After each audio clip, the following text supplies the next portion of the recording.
रात के सन्नाटे में रमेश ने वो किया जो कोई सोच भी नहीं सकता। उसने 30 साल की लोन पर खरीदी हुई अपनी हवेली को आग लगा दी। लेकिन अगले ही दिन जब सूरज उगा, वो हैरान रह गया। वो घर जो राख में तब्दील हो चुका था, अब बिल्कुल पहले जैसा खड़ा था, जैसे कुछ हुआ ही ना हो। और डर यही खत्म नहीं हुआ, उनका बेटा अब वैसा नहीं रहा था। उसकी आंखों में एक अजीब सी चमक और चेहरे पर मानव से परे की शांति थी। रमेश को सब याद आने लगा। 9 महीने पहले उसने अपनी पत्नी सीमा के साथ शहर के किनारे एक आकर्षक घर का विज्ञापन देखा था।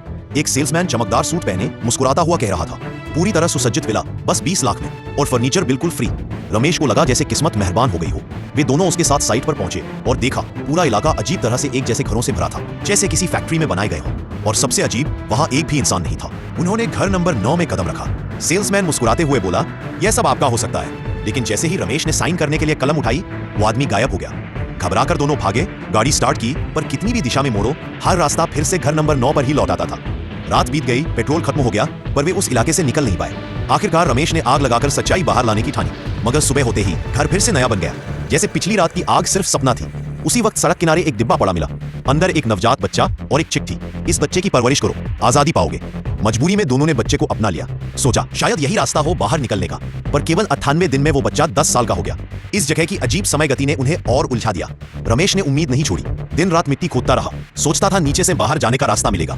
पर 15 दिन की खुदाई के बाद भी बस एक गहरा अंधा गड्ढा मिला।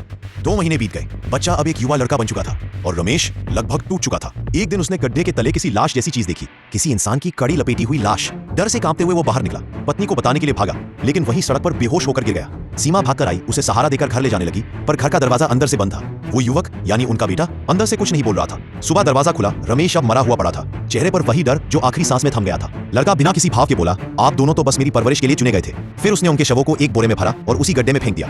मिट्टी अपने आप भरने लगी, घास उगाई और सब कुछ जैसा का तैसा हो गया। कुछ देर बाद वही युवक सूट पहनकर मुस्कुराते हुए फिर सेल्स ऑफिस में खड़ा था, जहां उसने एक और जोड़े का स्वागत किया जो नया सपनों का घर देखने आए थे।